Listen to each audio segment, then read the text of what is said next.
Arya dibuat sedih ketika melihat istrinya yang terus merintih kesakitan di atas ranjang.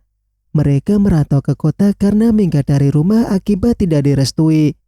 Berdagang bakso dan Sari juga berdagang hal lain karena merasa tidak cukup dengan uang halal yang didapatkannya. Sakit, Mas. Aduh, sakit sekali. Sari terus merintih kesakitan. Sakitnya sangat aneh. Apalagi saat malam Jumat. Ia terus mendesah di antara kesakitan dan juga kenikmatan. Untungnya Arya segera bercerai sebelum Sari sempat sakit seperti ini.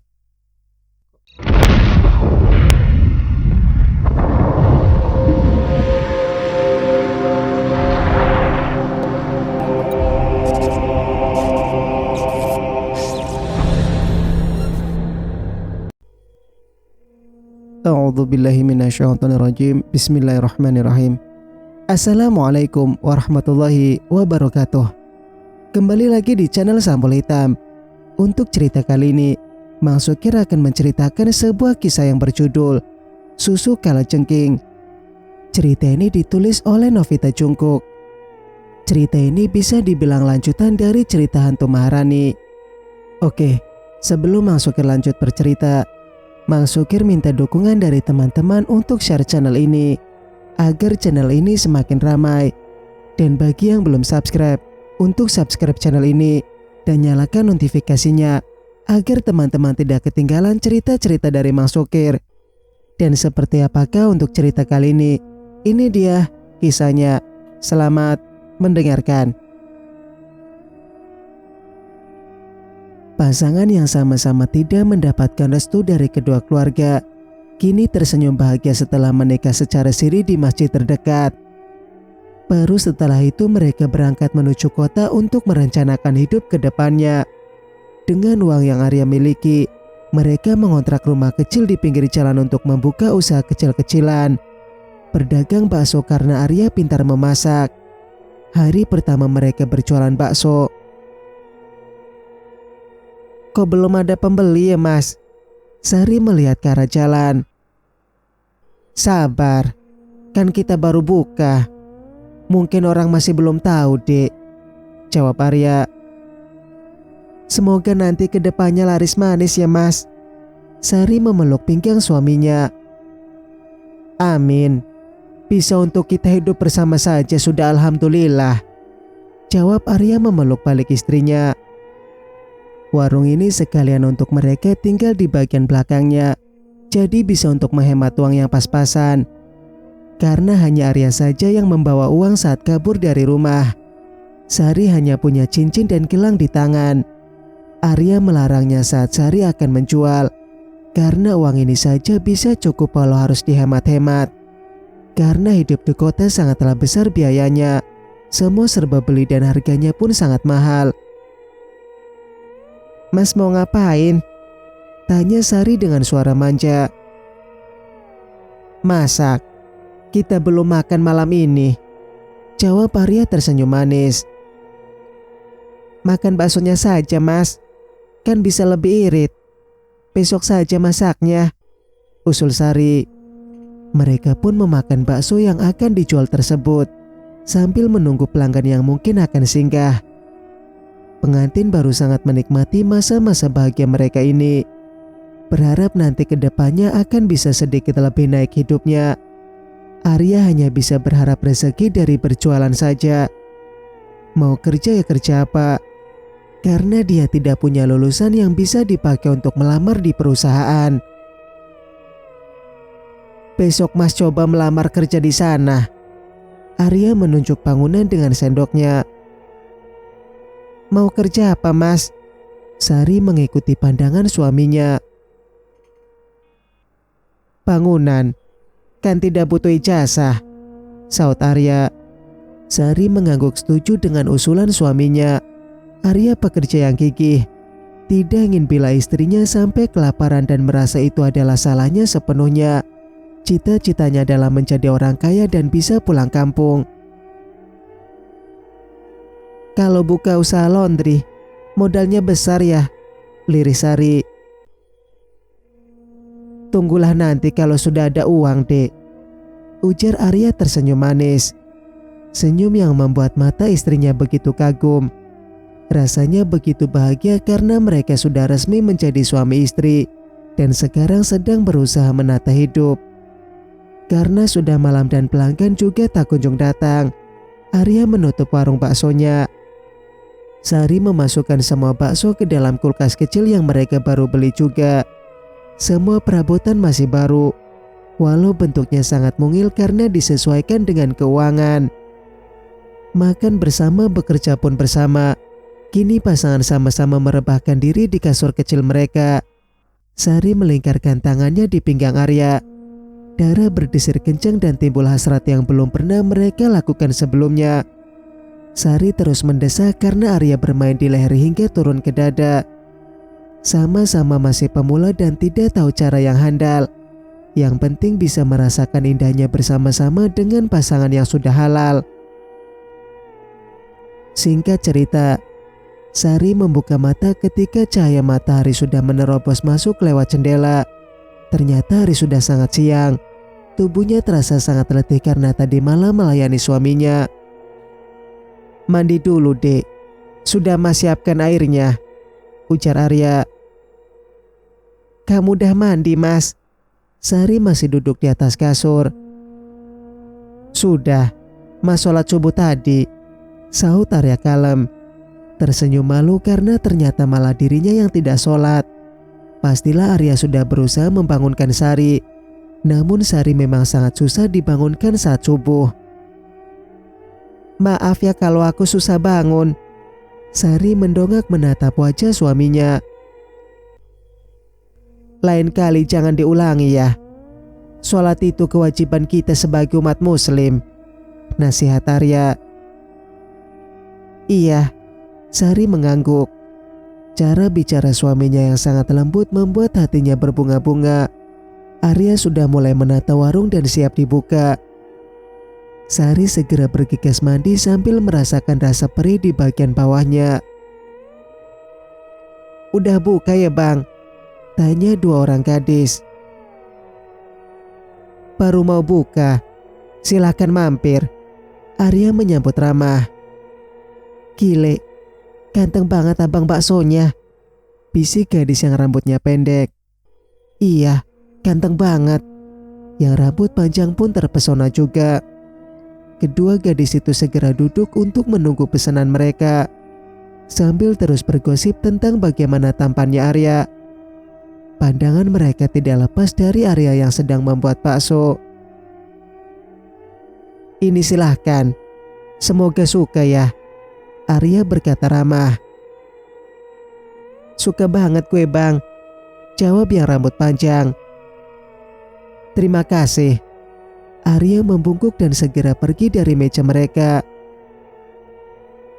"Buset, udah ganteng plus sopan banget lagi. Nyokap gue pasti suka banget punya menantu kayak gini." Rambut pendek berdecak kagum. Obrolan mereka terputus ketika Sari muncul dari belakang. Mereka juga begitu minder setelah melihat Sari yang begitu cantik dengan rambut tergerai indah. "Udah punya bini? Dan bininya cakep kayak gini?" Rambut pendek insecure seketika. "Gak adil banget ya. Suaminya ganteng dan istrinya juga cakep banget." Rambut panjang sedih seketika. Apalagi setelah melihat Sari mengelus tangan suaminya sebentar. Padahal hanya mengusap saus yang lengket. Namun kelihatannya sangatlah romantis. Mereka pun segera menyantap habis makanannya. "Bayar sana. Aku tidak sanggup melihat keromantisan mereka." Rambut panjang begitu kecewa. "Dih, lebay banget sih lo," ejek rambut pendek. Arya pun datang mendekati ketika mereka melambaikan tangan untuk meminta bil. Setelah membayar mereka pun langsung pergi dengan motornya. "Gadis kota cantik banget ya, Mas," ujar Sari. "Tidak secantik istrinya, Mas," jawab Arya. "Kamu aku serius ini." Sari merajuk karena salting. "Mas juga serius kok. Mereka memang cantik. Tapi kamu lebih cantik, ucap Arya. Sari membuang muka karena saking malunya dengan pujian sang suami. Arya begitu pintar bicara sehingga membuat Sari mabuk kepayang. Sini biar aku saja yang mencuci. Mas tunggu pelanggan datang. Sari mengambil mangkuk. Biar mas saja. Kamu duduk sana, tolak Arya. Suaminya begitu perhatian dalam segi apapun. Bukan rekayasa karena ini memang sifatnya Arya. Tutur kata yang lembut dan mudah iba kepada siapapun. Selalu menjadi penurut bila bersama ibunya. Sari tahu bahwa suaminya juga menyimpan kesedihan yang sangat besar karena ditinggal ibunya baru beberapa minggu. Namun Arya berusaha menyimpan di dalam hati. Sesuai dengan ucapannya kemarin, hari ini Arya mendatangi bangunan yang sedang digarap. Berharap mereka membutuhkan tenaga tambahan, sehingga bisa untuk tambahan uang belanja mereka berdua. Berdagang pun tidak laris, entah karena baru buka atau memang saingan yang sangat banyak. Lagi pula kan berdagang masih bisa Sari kerjakan. Arya menjadi buruh bangunan. Pokoknya ia bertekad akan bekerja keras demi membahagiakan sang istri. Assalamualaikum Pak, sapa Arya pada mandor yang sedang ada di sana. Waalaikumsalam. Mau minta sumbangan ya? Tanya mandor karena melihat Arya yang pakai baju koko. Tidak Pak, saya mau melamar kerja. Apa Bapak butuh tenaga? Tanya Arya sopan. Serius? Pak mandor menatap Arya dari ujung kaki hingga kepala. Karena Arya tampilannya sangat bersih dengan kulit putih begitu, mana wajahnya juga terlihat masih sangat muda. Tentu saja orang tidak akan percaya. Saya mau bekerja Pak. Apa saja akan saya kerjakan, asal Bapak mengizinkan, ucap Arya. Gak usah Kang, palingan cuma main-main, cegah pekerja lain. Sungguh saya butuh kerjaan Pak. Saya tidak akan main-main, Arya mencoba meyakinkan. Kerja bangunan itu keras, kamu tidak akan kuat, ujar mandor. Izinkan saya mencoba dulu Pak. Istri saya menunggu di rumah. Berilah saya pekerjaan, hibah Arya. Melihat kesungguhan pemuda ini, mandor pun mengizinkannya bekerja hari ini. Bila bagus maka besok masih akan dipakai lagi. Namun jika Arya hanya main-main, maka tidak akan mendapatkan gaji sepeser pun. Angkat semen itu ke lantai 3, titah senior Arya. Baik mas, angguk Arya patuh. Semen yang bobotnya 50 kilo itu ia angkat di pundak, menuju lantai 3 sesuai dengan perintah temannya. Nafas Arya megap-megap karena dia memang tidak pernah bekerja sekeras ini sebelumnya. Aku tidak boleh lemah. Laki-laki memang harus bekerja. Batin Arya berusaha semangat. Tekadnya untuk membahagiakan sang istrilah yang membuatnya sangat kuat. Walau betis terasa mau pecah karena berulang kali naik tangga untuk mengangkat semen. Pakai ini saja Jang, seru Pak Muni sesama pekerja. Emangnya boleh ya Pak? Arya bertanya sopan. Tentu saja boleh. Patah pinggang kalau mau mengangkatnya naik turun ke lantai 3, ujar Pak Muni memegang kerekan yang ditarik ke lantai 3. Arya sadar kalau tadi dia dikerjai agar menyerah pergi, sehingga ia tidak akan mendapatkan gaji. Sebenarnya sesama pekerja harus saling menghargai. Untuk apa pula saling membenci? Biar saya yang di atas, kamu yang di bawah ya, ujar Pak Muni. Baik Pak, Arya mengusap keringatnya. Untungnya ada Pak Muni yang baik hati sehingga Arya tidak harus naik turun ke lantai 3. Lebih cepat begini daripada harus naik turun. Jangan sampai tuh bocah baru ngadu sama Pak Muni. Habislah kau Tok, bisik Yusuf. Akan kuhajar dia kalau sampai ngadu, ancam Yanto. Lagian kau sih pakai cara begitu. Toh kita sama-sama pekerja, ucap Yusuf. Apa sih? Kau ini berisik sekali. Aku ini senior di sini, bentak Yanto. Yusuf menjauh karena tidak mau ada perdebatan dengan temannya. Yanto memang begitu saat ada pekerja baru, berlagak seperti pemilik bangunan dan merasa paling berkuasa. Singkat cerita, sekitar pukul 4 sore ada mobil mewah yang mampir di warung baksonya Sari. Pasangan yang terlihat kaya itu turun dari mobil dengan gaya yang sangat ciri khas. Tas dan juga pakaiannya terlihat mahal. Bahkan sang istri juga memegang ponsel sampai 2 buah. Suaminya berwajah tampan. Mereka duduk di kursi dan memesan bakso. Silakan tuan dan nyonya. Sari mengantarkan 2 mangkok bakso. Terima kasih, ujar sang istri. Mata pria ini menatap Sari tidak berkedip karena saking cantiknya. Seolah ada magnet yang menarik mata pria untuk mengagumi wajah wanita ini. Kamu bisa gak sedikit hargai aku, Mas? Sentil istrinya geram. Apa sih? Orang cuma lihat saja kok, gila suaminya. Aku sengaja mengajak kamu makan di warung sepi, supaya kamu tidak jelalatan. Tapi masih saja kamu begitu, kesal istrinya. Kamunya saja yang selalu cemburuan. Bosan juga aku melihat wajahmu terus, bentak sang suami. Sari jadi canggung karena pelanggannya malah bertengkar. Dia sendiri tidak tahu apa yang mereka debatkan itu. Mau bertanya pun tidak sopan namanya. Wajah sang suami disiram dengan semangkuk bakso yang panas. Tentu saja emosi pria ini semakin naik akibat ulah istrinya yang sedang cemburu ini. Gila kamu, teriaknya kepanasan. Tidak menghiraukan suaminya. Wanita itu bergegas pergi dengan amarah yang meluap-luap. Sedangkan sang suami masih di warung dan berusaha membersihkan kemejanya yang basah. Bolehkah saya menumpang ke toilet? Tawar pria itu. Silakan tuan, angguk Sari. Pria itu masuk ke toilet dan membersihkan dirinya dengan perasaan yang amat kesal. Namun di ujung hatinya masih tersimpan rasa senang. Kini dia bisa ngobrol bebas dengan pemilik warung yang sangat cantik itu.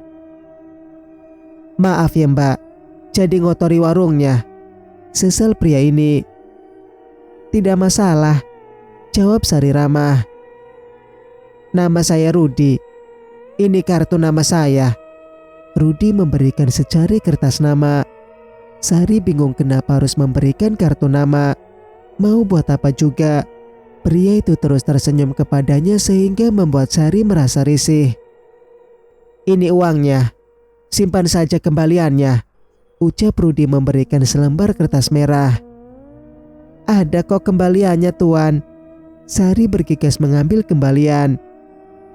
Tidak usah, ambil saja buat beli jajan, tolak Rudi. Terima kasih tuan. Sari membungkuk. Rudi mengerlingkan matanya dan segera pergi dari warung. Tak lupa menyentuh tangan Sari sekilas, sehingga wanita ini tersentak kaget. Pantas saja istrinya cemburu. Sifat suaminya kayak gitu, rutuk Sari. Kartu nama yang tadi diberikan ia letakkan saja di dalam laci. Tidak ada niat untuk menghubungi pria itu. Dari kejauhan ia melihat suaminya pulang sambil membawa kantong. Assalamualaikum istriku, sapa Arya dengan manisnya. Waalaikumsalam. Ya Allah, kamu kok jadi kotor sekali mas. Sari tidak tega melihat bentuk suaminya. Namanya juga kerja. Alhamdulillah mas dapat kerjaan, kirang Arya. Ya Allah mas, maafin aku ya. Kamu jadi gini gara-gara aku, sesal Sari. Kenapa kamu minta maaf? Ini kewajiban aku sayang.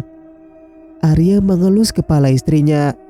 Sari meneteskan air mata karena sangat tiba melihat Arya yang berdebu seperti itu.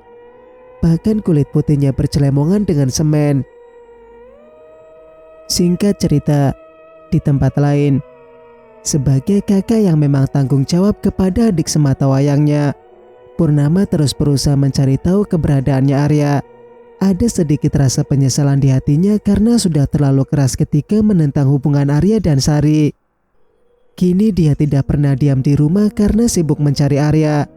Apalagi dia tahu bahwa adiknya lebih lemah daripada dirinya.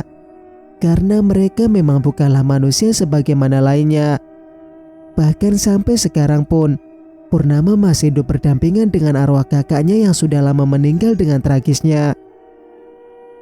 "Ibu akan sedih kalau kamu tidak mengurus Arya," ujar Maharani arwah kakaknya Purnama.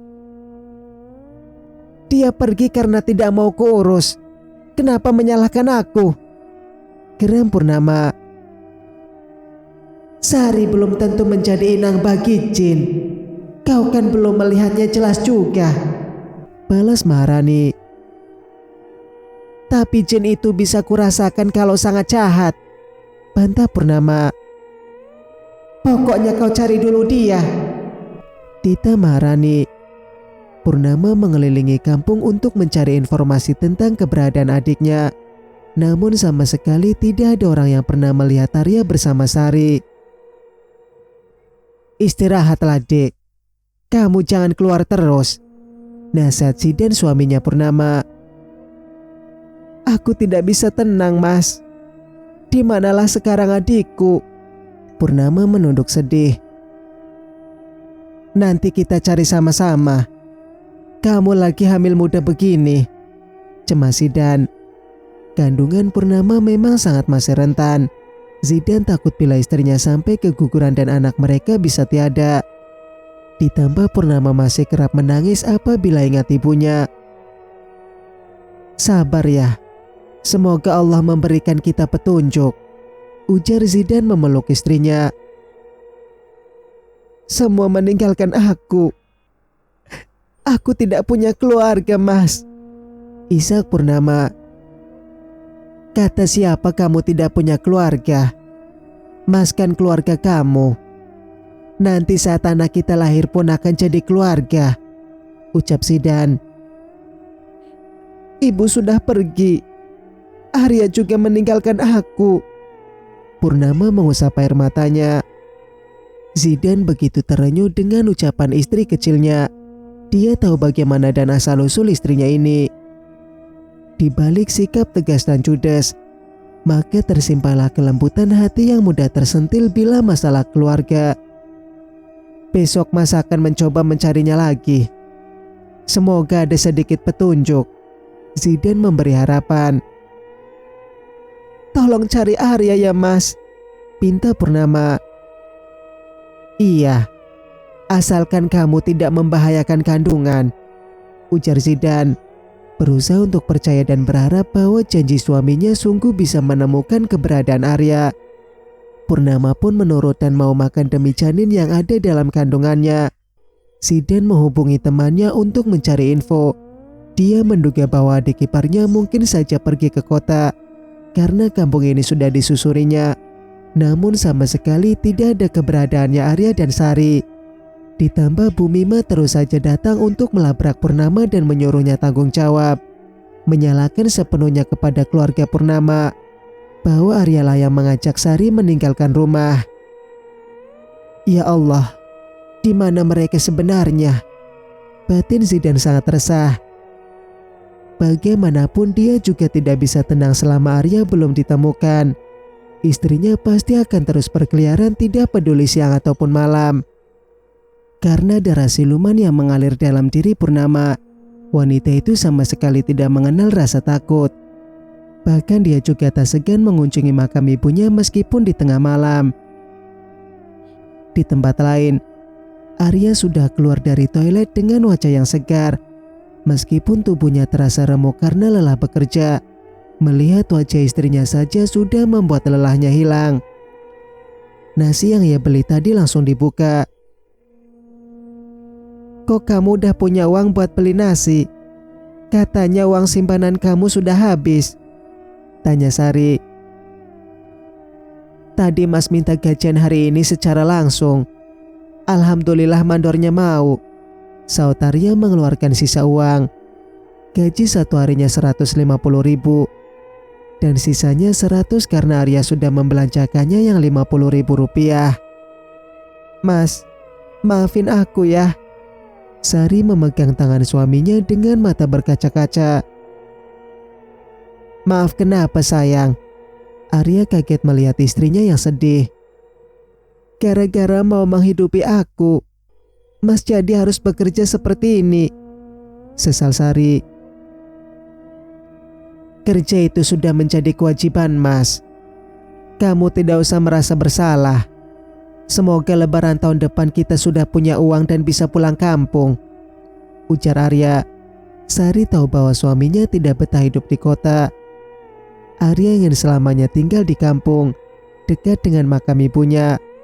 Pasti sekarang rasanya sangat tersiksa karena terpisah sangat jauh. Andai saja ibu aku merestuinya, pasti kita tidak perlu ke kota begini, sesal Sari. Udah kamu tidak usah membahas masalah itu. Ayo kita makan saja, ajak Arya tidak ingin membahas masalah itu. Sari membuka nasi yang suaminya bawa tadi.